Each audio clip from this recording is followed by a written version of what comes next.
আল্লাহ রাসূল বলেছেন দারিদ্রতা মানুষকে কাফেরের দিকে ধাবিত করে, দারিদ্রতা মানুষকে কাফের বানিয়ে ফেলে।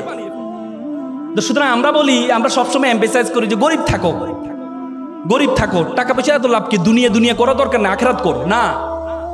ইসলামের যত বড় বড় ইবাদত আছে সবচেয়ে বেশি বড় ইবাদতগুলো কিন্তু ধনীর জন্য।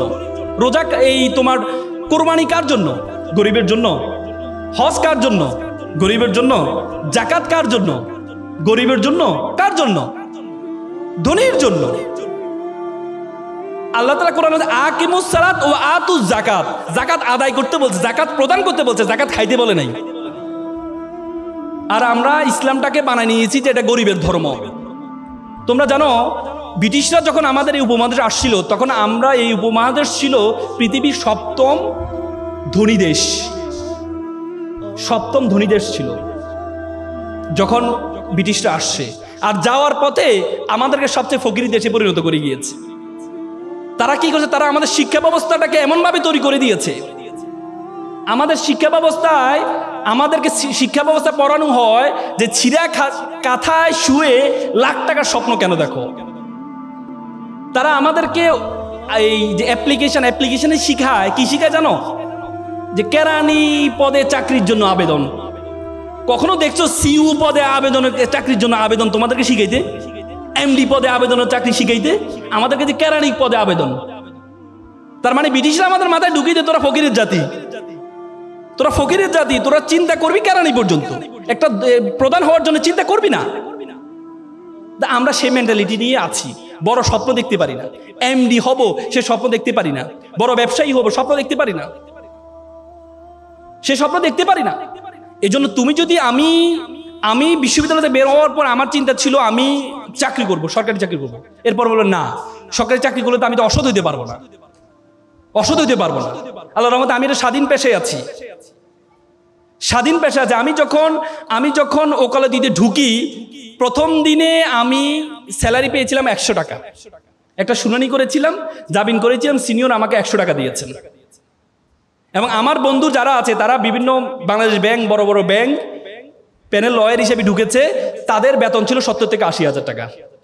কয়েকদিন আগে আমার একটা ফ্রেন্ড আজকে 10 বছর ওকালতির পরে চেম্বার আসি বললো, বন্ধু আমি তো 80, 90, 1 লাখ টাকার মধ্যে সীমাবদ্ধ আছি, তুমি তো গাড়ি বাড়ি মালিক হয়ে গেছো, এখন বন্ধু চাকরি ভালো লাগে না, এই পেশা, তোমার পেশা চলে আসবো, আইনজীবী পেশা আসবো।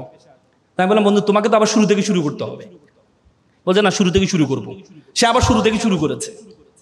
তার মানে যদি আমি সেদিনের টাকার বড় স্বপ্ন দেখতাম না 70-80 হাজার টাকা আমার লাগবে, তাহলে আজকে এই অবস্থায় I have 12 juniors in my chamber, 12 জন জুনিয়র আছে আমার, সে সুযোগটা হতো না।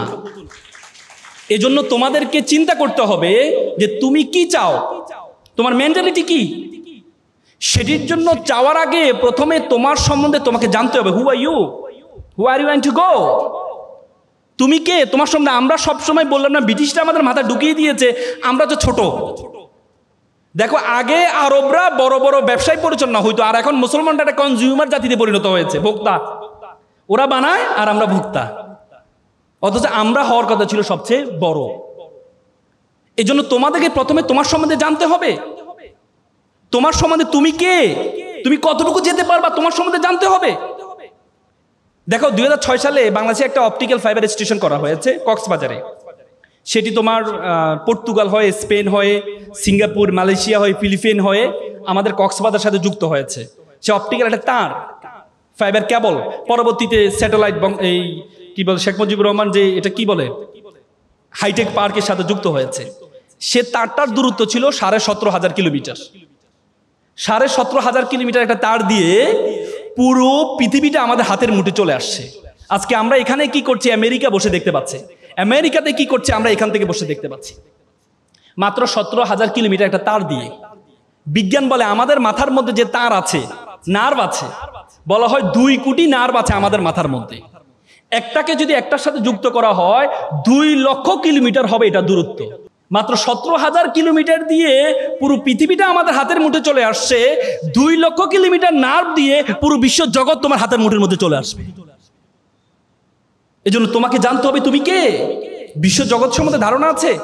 এই বিশ্ব জগতের আয়তন কত বড় বলো তো, পৃথিবীর আয়তন কত? 52 কোটি বর্গ কিলোমিটার। যে পৃথিবী, যে আয়তন, যে পৃথিবীটা, এই পৃথিবীটা আমরা যে সূর্যটা দেখতে পাই, এই 52 কোটি বর্গ কিলোমিটার মধ্যে 7টা মহাদেশ, 7টা মহাসাগর আছে। এই 52 কোটি বর্গ কিলোমিটার পৃথিবীটাকে যদি সূর্যের মধ্যে ঢুকিয়ে দেওয়া হয়, তাহলে 13 লক্ষ পৃথিবী ঢুকিয়ে দেওয়া সম্ভব। কত লক্ষ? 13 লক্ষ। আর সূর্যটা কি? একটা নক্ষত্র। আল্লাহ বলেছে বিলিয়ন বিলিয়ন মিলিয়ন নক্ষত্র আছে। তার মানে এই বিশ্বজগৎ সম্বন্ধে তোমার ধারণা আছে? এই বিশ্বজগতে আল্লাহ তাআলা তোমাকে আমাকে কি বলেছে জানো? আল্লাহ বলছে কুনতুম খায়রা উম্মাত উখরিজাত লিন-নাস তা'মুরুনা বিল মা'রুফ ওয়া তানহাউনা আনিল মুনকার।